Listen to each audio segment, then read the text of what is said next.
주 시인이 쓴 오늘이라는 시 한 편을 소개하겠습니다.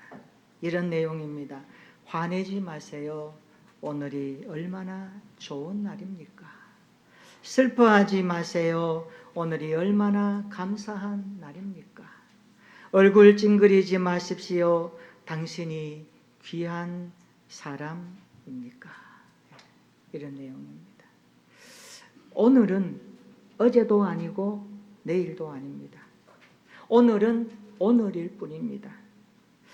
그래서 사람들은 오늘에 집중했고 오늘을 잘 살 것을 말합니다. 왜냐하면 그렇게 소중한 오늘 앞에서 우리가 우물쭈물하는 것은 오늘에 대한 예의가 아니기 때문입니다. 화내거나 슬퍼하거나 얼굴 찡그리는 것은 오늘에 대한 예의가 아닙니다. 이렇게 하면 인사 걸까요? 당신은 귀한 사람입니다. 화내거나 슬퍼하지 맙시다. 감사하며 살아갑시다. 네. 오늘 감사한 하루 주신 하나님 앞에 기쁨으로 예배드렸으면 좋겠습니다. 우울한 거 있어도 얼굴 좀 펴시고 세상 그렇지 뭐 그럴 수도 있지 이렇게 생각하면서 잘 넘어가시기를 바랍니다. 마음에 너무 쌓아두면 안 돼요. 사람 마음 들여다보면 다 새카맣고 힘들잖아요. 그래도 주님 안에서 오늘 소망의 하루를 주셨으니까 이날 주님 앞에 예배로 나아가는 귀한 시간 되었으면 좋겠습니다. 저는 말씀을 준비하면서 내 인생의 과거를 한번 생각해 보았습니다. 제가 모태신앙이로 어린 시절 교회에 드나들면서 지금까지 한 번도 교회를 떠난 적이 없더라고요. 참 감사해요. 그래서 저에게는 교회가 칼빈 목사님이 말한 것처럼 어머니와 같습니다. 저는 교회 오면 너무 편안하고 좋아요. 마치 어머니의 그 따뜻한 품속에 안기는 것처럼 교회가 그렇게 저에게는 좋습니다. 아마 그래서 목회자로 아마 하나님 앞에 왔는지도 모르겠습니다. 아마 여러분들 마음이 다 그럴 거예요. 교회면 왠지 마음이 편안하고 세상 염려 금식 마음에 들어올 때에 주의 전에 나와서 기도하고 찬송 몇 곡 부르고 또 성경 읽으면 왠지 눈 녹듯이 인생의 근심이 녹아지고 그래 주님이 함께 하시니까 또 힘을 내야지 이런 결심과 결단이 일어나는 것은 교회를 통하여서 하나님이 말씀하시기 때문입니다.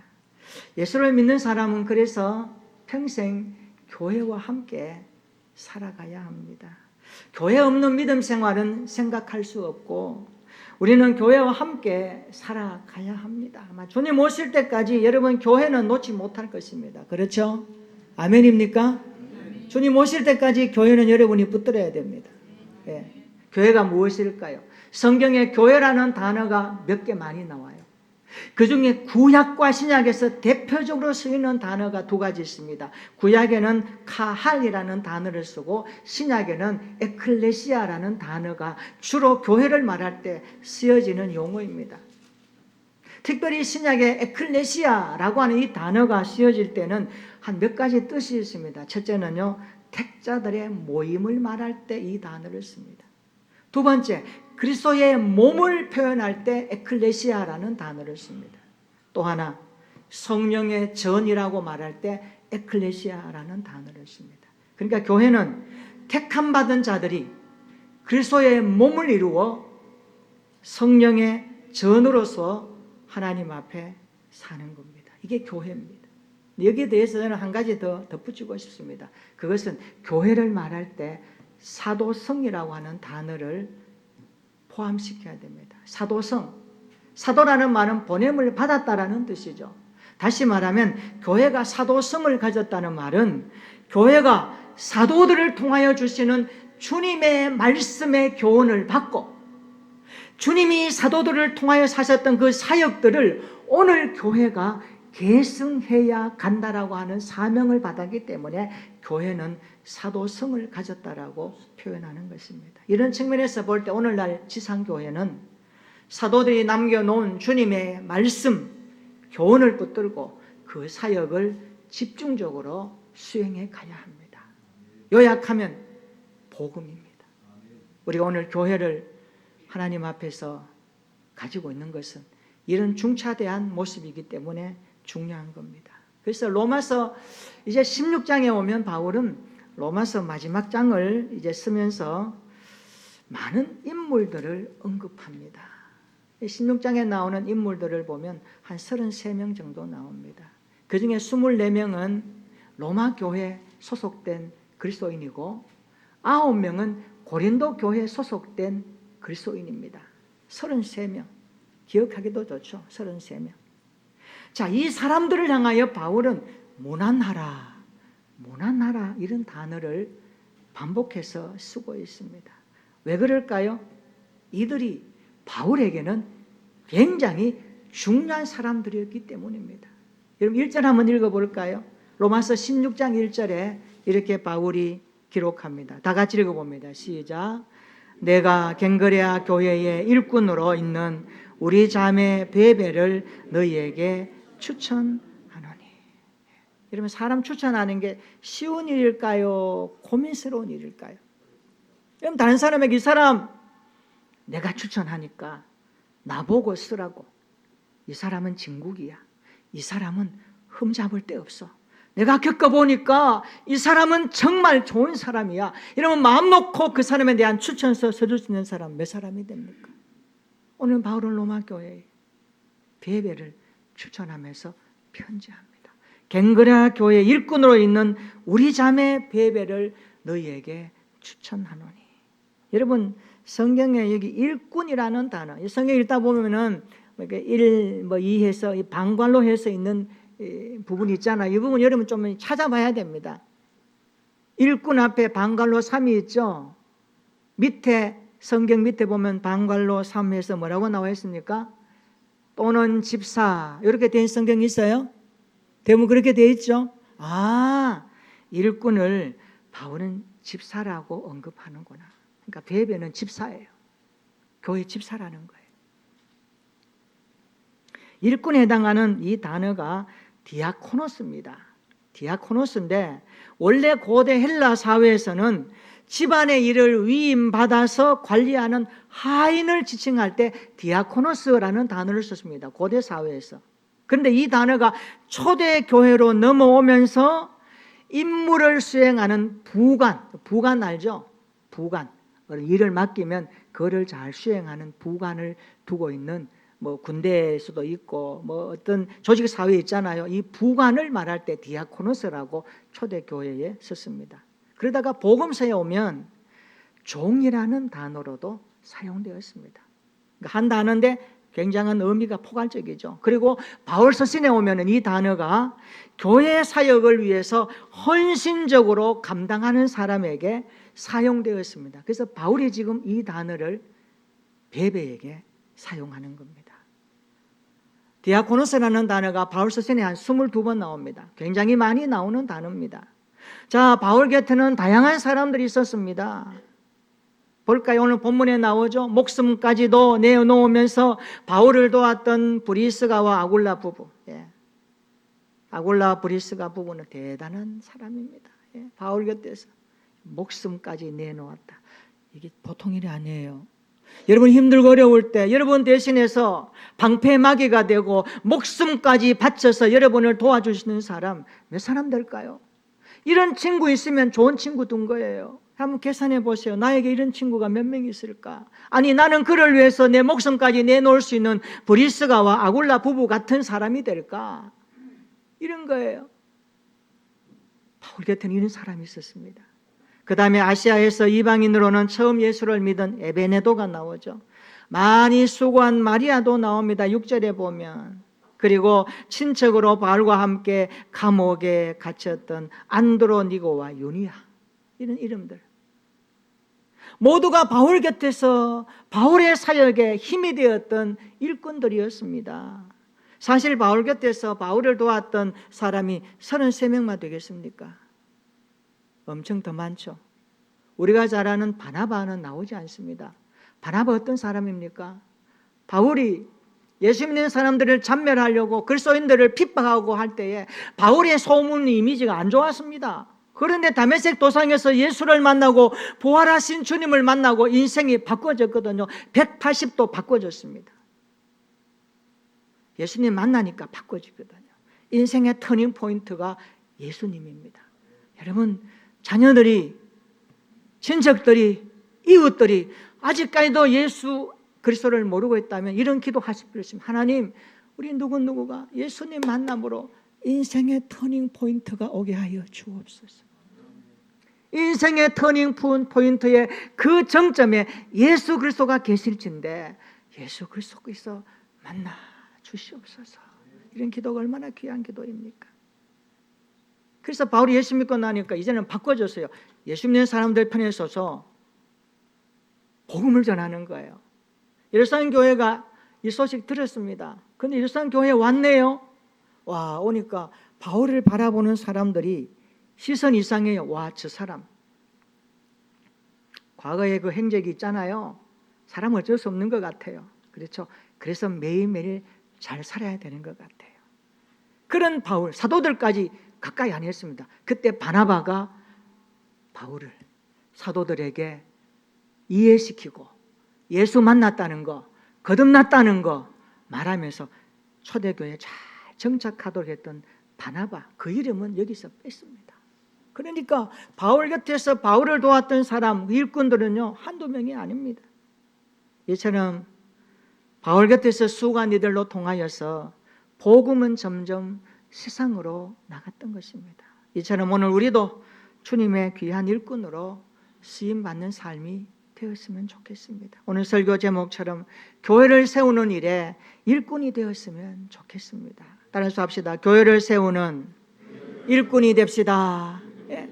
바울 곁에서 바울이 복음을 전할 때, 교회를 세울 때 일꾼으로 함께했던 이 사람들처럼 오늘 우리도 2026년도에 주께서 교회를 세우고자 원하실진데 거기에 함께 믿음의 사람으로 쓰임받는 일꾼이 되었으면 좋겠습니다. 서로에게 힘이 되고 교회의 덕을 세우며 하나님께 영광을 돌리는 이러한 일꾼들이 되었으면 좋겠습니다.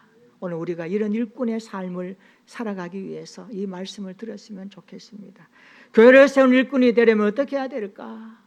그러면 어떻게 하는 것이 교회를 세운 일꾼이 될까? 오늘 본문에서 몇 가지로 우리에게 답을 주고 있습니다. 첫째로 교회를 세운 일꾼이 되려면 따라서 합시다. 주 안에서 수고해야 합니다. 주 안에서 수고해야 합니다. 오늘 본문 읽어보면 많이 나오는 단어가 있죠. 어떤 단어입니까? 주 안에서, 그리스도 안에서, 이런 단어입니다. 한번 찾아볼까요? 2절 한번 보세요. 주 안에서. 3절에 그리스도 안에서. 7절에 그리스도 안에서. 8절에도 보세요. 주 안에서. 9절에도 그리스도 안에서. 10절에도 그리스도 안에서. 12절에는요 주 안에서 두 번이나 반복됩니다. 13절에 보세요. 주 안에서, 이 단어가 반복되고 있습니다. 여러분 성경 읽다가 반복되는 구절은 멈추어야 합니다. 그래서 살펴보아야 합니다. 왜 반복하지? 왜 반복하지? 중요하니까, 메시지가 들어있으니까. 여러분 그렇잖아요. 한 번, 두 번 해서 안 되면 반복해서 계속하는 게 교육의 효과거든요. 아이들에게 귀에 못이 박히도록 반복하는 건 뭡니까? 내가 너에게 반복함으로 말미암아 내 마음을 전하고 싶다, 내 마음을 너에게 전달하고 싶다라는 용어 아닙니까? 하나님께서 바울을 통하여 우리에게 왜 주 안에서라는 단어를 반복해서 편지하게 할까요? 주 안에서, 그리스도 안에서, 이 단어가 바울의 신학에 굉장히 중요합니다. 바울의 신앙이 있어서 굉장히 중요한 단어이기 때문에 그렇습니다. 핵심적인 단어라도 해도 과언이 아닙니다. 여러분 바울의 인생 한번 볼까요? 바울의 인생은 두 가지로 딱 나타납니다. 주 밖에 있을 때와 주 안에 있을 때로 나타납니다. 바울이 주 밖에 있을 때는 어떤 사람이었습니까? 성경은 말합니다. 그는 비방자였습니다. 박해자였습니다. 폭행자였습니다.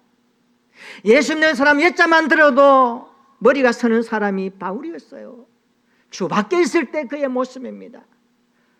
폭행했고요. 그 인생 사람들이 다 멀리했습니다.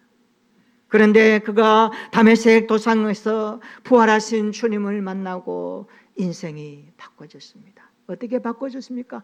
주 안으로 들어오는 인생이 되어졌습니다. 이 땅에 사람들 두 분류입니다.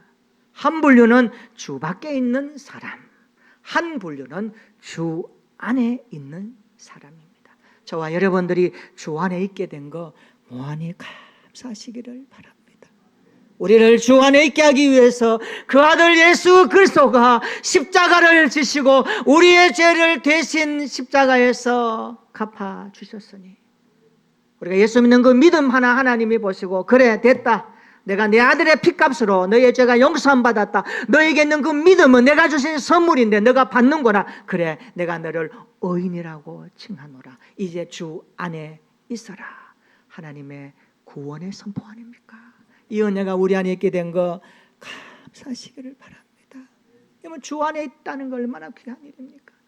주 안에 있는 자에게 성경은 몇 가지 약속을 합니다. 두 가지입니다. 내가 너 책임진다. 두 번째, 너 인생 끝까지 내가 인도하는 겁니다. 할렐루야. 우리가 주님의 그 보호와 인도함 받는 거, 주님 우리 인생 책임진다는 거 주 안에 있기 때문에 주신 약속입니다. 이것을 감사하며 살아가는 올 한 해 되었으면 좋겠습니다. 바울은 주 안에서 복음을 담아내는 이방인의 그릇으로 쓰임받습니다. 전도가 무엇일까요? 주 밖에 있는 사람이 주 안에 들어오도록 우리가 도와주는 거 아닙니까? 우리의 태신자들 왜 품고 올려도 기도해야 될까요? 그들이 주 밖에 있기 때문에 주 안에 들어오도록 힘쓰기 위해서 우리가 하나님의 말씀 붙들고 기도하며 그들을 돕는 거 아닙니까? 전도는 주 안의 인생이 주 밖의 인생이 주 안의 인생으로 돌아가게 하는 것입니다. 이게 전도입니다. 여러분 주위에 살펴보세요. 아직도 주 밖의 인생이 얼마나 많습니까? 하나님 그들도 우리와 함께 주 안에 들어와서 예수 안에 들어와서 예수님 모시고 하나님 자녀되는 구원의 선물을 주시기를 기도했으면 좋겠습니다. 우리가 품고 있는 태신자들, 그래서 주 안에 들어오기를 기도해야 됩니다. 그러므로 주 안에 이 말은요 몇 가지 뜻이 있습니다. 나는 그리스도를 만났습니다. 이런 고백입니다. 나는 그리스도 안에서 살아가고 있습니다. 나는 그리스도 안에서 그리스도를 증거하며 사는 인생입니다. 이 포괄적인 뜻이 주 안에서, 그리스도 안에서, 예수 안에서라고 하는 단어의 뜻입니다. 우리 모두 주 안에서 수고함으로 교회를 세워갈 수 있기를 축원합니다. 주 안의 수고가 어디서 나오는 동력입니까? 예수 그리스도의 십자가 은혜에서 나오는 힘이 되었으면 좋겠습니다. 우리 모두 주 안에서 수고함으로 교회를 아름답게 세워가는 한 해가 되시기를 축원합니다. 둘째로, 교회를 세우는 일꾼이 되려면 많이 수고함으로 헌신해야 합니다. 따라 해볼까요? 많이 수고함으로 헌신합시다. 사람들이 수고합시다, 헌신합시다 그러면은 좀 불편해해요. 근데 뒤집어 보면 그것도 불편할 일이 아닙니다. 하나님의 아들 그리스도가 우리를 위해서 수고한 거, 우리를 위해 사신 거 생각하면 좀 위로가 되거든요. 여러분, 하나님이 이 땅에 아들로 오셔서 우리를 위해서 수고하신 그 모습 성경에 얼마나 많이 나옵니까? 침뱉음 받고, 따기 맞고, 창에 찔리고, 가시관 쓰고, 십자가 지고, 골고다 언덕을 향하여서 걸어갔던 주님의 그 수고한 그 모습 비하면 우리가 주님의 교회를 위해서 하는 거 사실 많지 않죠. 눈꽃만큼 될까요? 주님 우리 위해서 생명까지 수고함으로 바쳐주셨는데 우리는 거기에 비하면 그렇게는 하지 못하잖아요. 그래도 하나님은 그것까지도 다 용납하셔요. 적어도 우리는 올 한 해 교회를 위해서 좀 수고하는 모습이 헌신함으로 나타났으면 좋겠다, 그런 겁니다. 그래서 우리가 함께 수고할 때 여기에는요 땀 흘림이 있어야 되고 신앙생활에는 반드시 십자가를 지는 그런 모습이 있어야 됩니다. 그래서 주님이 말씀하십니다. 마태복음 16장 24절에 누구든지 나를 따라오려거든 자기를 부인하고 자기 십자가를 지고 나를 따를 것이니라 말씀합니다. 두 가지입니다. 주님 따라갈 때 두 가지가 있어야 됩니다. 십자가 져야 됩니다. 두 번째, 자기를 부인해야 됩니다. 내가 살았어. 내가 살아있으면 주님의 십자가 못 죽어야 됩니다. 그래서 바울은 고백했는지 모릅니다. 나는 날마다 죽노라. 내 의가 죽고 내 자랑이 죽고 내 고집과 내 아집과 내 생각과 내 틀이 죽고 온전히 예수 그리스도의 십자가 그 은혜 하나님의 말씀이 내 안에 자리 잡아 내 인생의 틀이 바꾸어졌고 내 삶의 가치가 바꾸어졌기에 나는 주님 따라가는 것이 오히려 십자가가 아니라 기쁨입니다. 감사합니다. 이런 고백으로 살 수 있는 거예요. 그것이 자기 부인의 십자가 고백 아닙니까?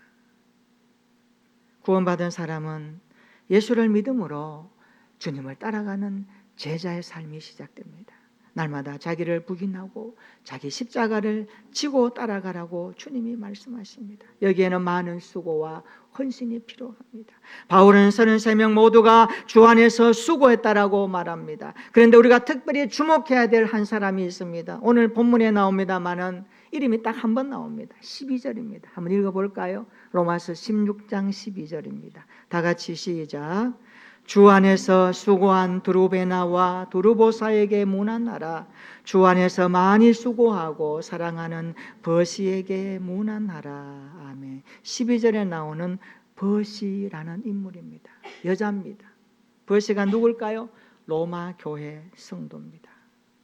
이 버시라는 이름에 대해 학자들이 연구해 보니까 이런 특징을 발견합니다. 버시라는 이름은 당시 노예 신분에 있던 사람에게 붙여졌거나 아니면 노예 신분에서 있던 사람이 해방되었거나 자유인이 되었던 노예들에게 쓰여졌던 이름이 버시가 많았습니다.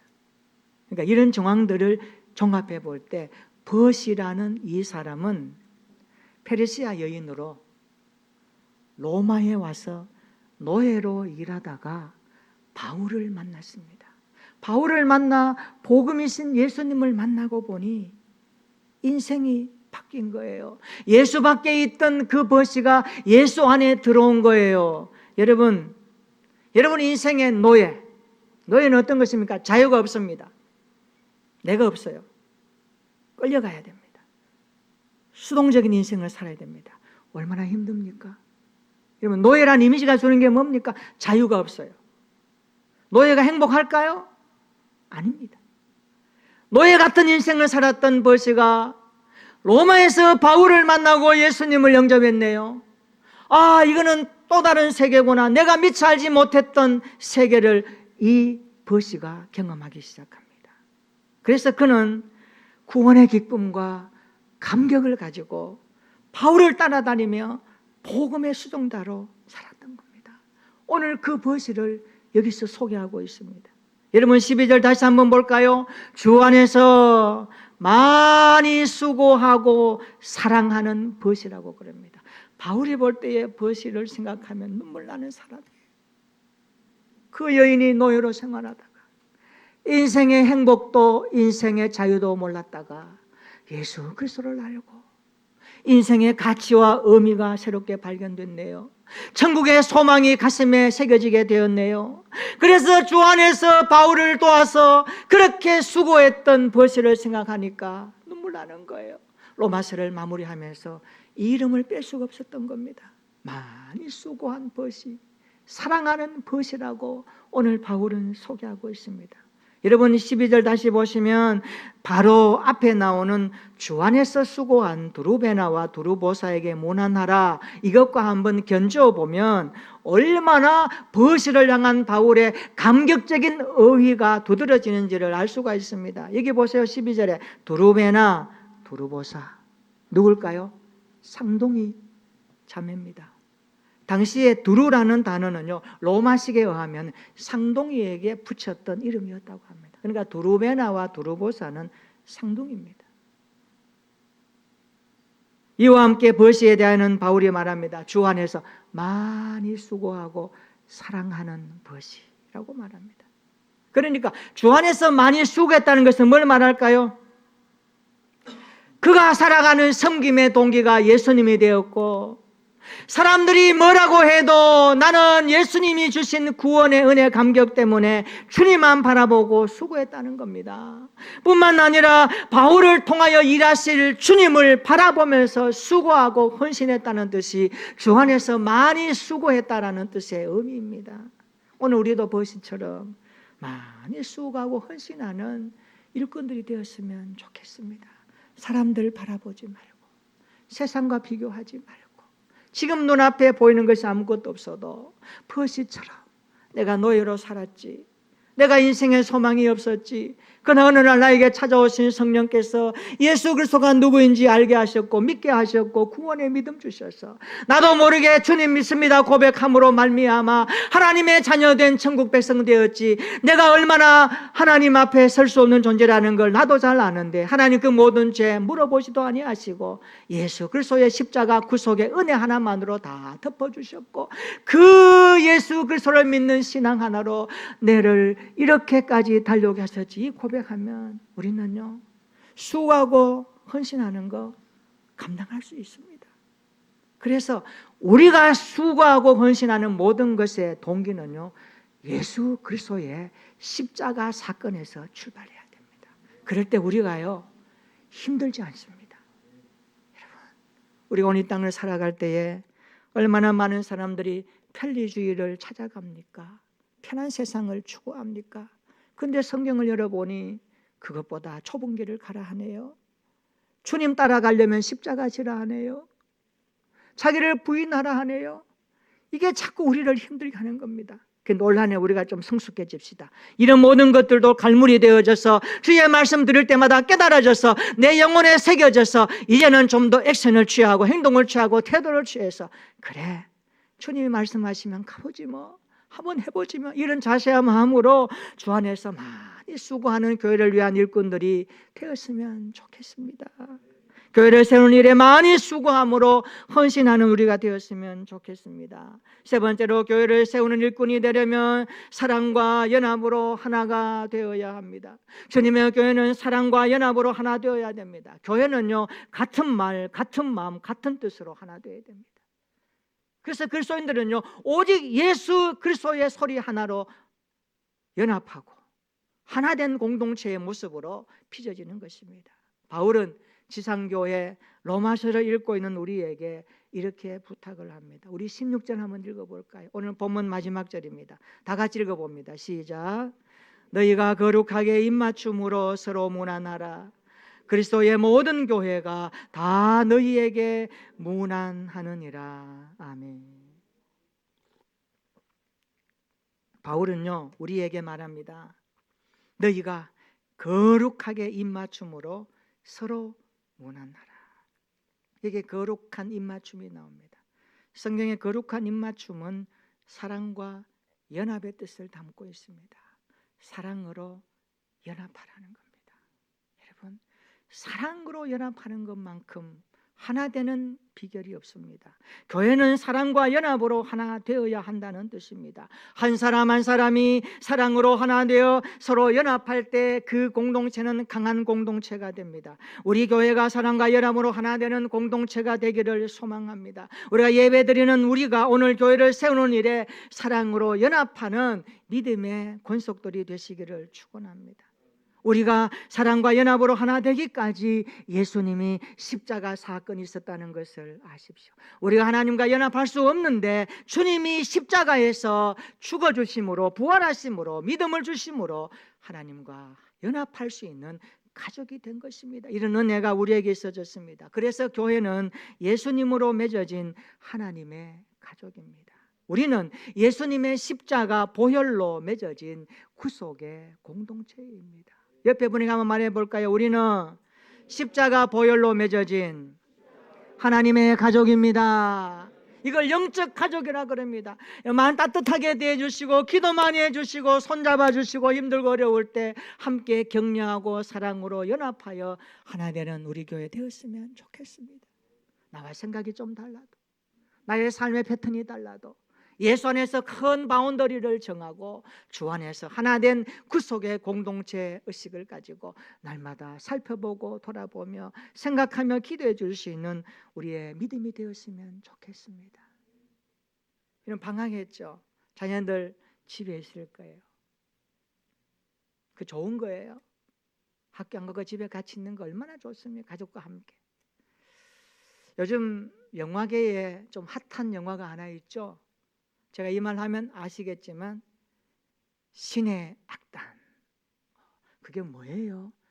못 보신 분들 이번 주 한번 보세요. 안동에도 하더라고요. 저도 한번 본 적이 있습니다. 신의 악단은요, 종교 활동이 금지된 북한 사회 이야기를 그리는데 2억 달러를 국제 사회로부터 받는 조건으로 조건 하나 내밉니다. 북한 사회에 찬양단 만들어서 예배하고 집회하는 것 너희들이 허용하라. 그러면 2억 달러 주겠다. 그렇게 영화는 시작됩니다. 2억 달러가 얼마입니까? 제가 계산해 보니까 2,900억 원. 그게 3천억 원이에요. 3천억 원 적은 돈 아니에요. 그래서 북한 당국이 결정합니다. 하겠다고. 어떻게 해야 되겠죠? 찬양단을 만들어야 되잖아요. 그래서 보위부 장교인 박교순, 박시우가 나오던데요. 박교순을 중심으로 해서 찬양단을 만듭니다.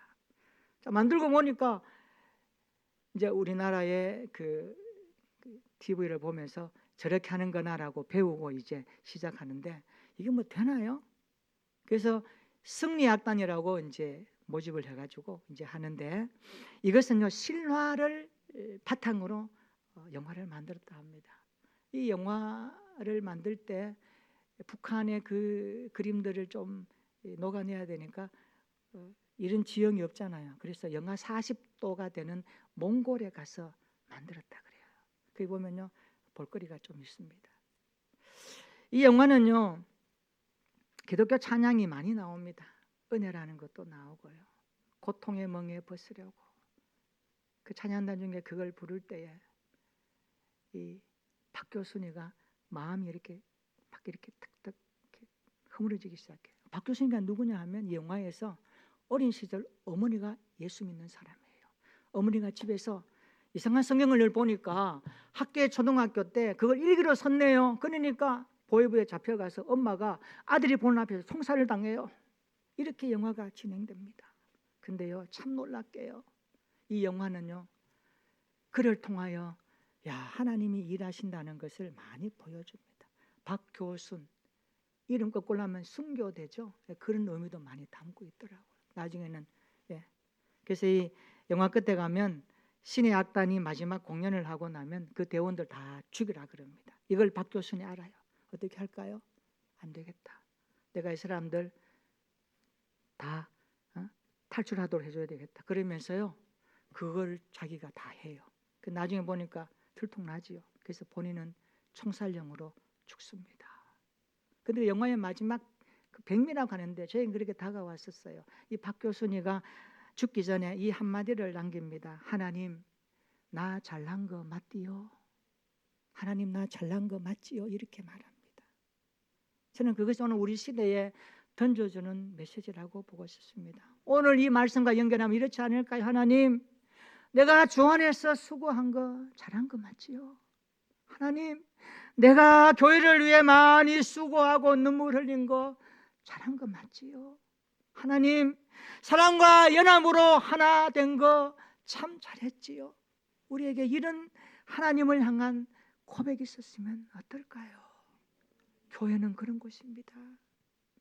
이런 일꾼으로 교회를 세울 수 있는 올 한 해가 되었으면 좋겠습니다. 따라서 해볼까요? 주 안에서 수고하는 일꾼이 되겠습니다.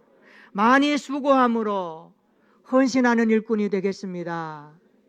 사랑과 연합으로 하나 되겠습니다. 이런 모습으로 올 한 해 성숙해져 가는 저와 여러분들의 신앙생활 되시기를 주님의 이름으로 축원합니다. 아멘. 기도하겠습니다. 하나님, 바울을 도왔던 33명의 일꾼이 우리의 모습으로도 비춰줬으면 좋겠습니다. 올 한 해 주님이 세우시는 교회의 일꾼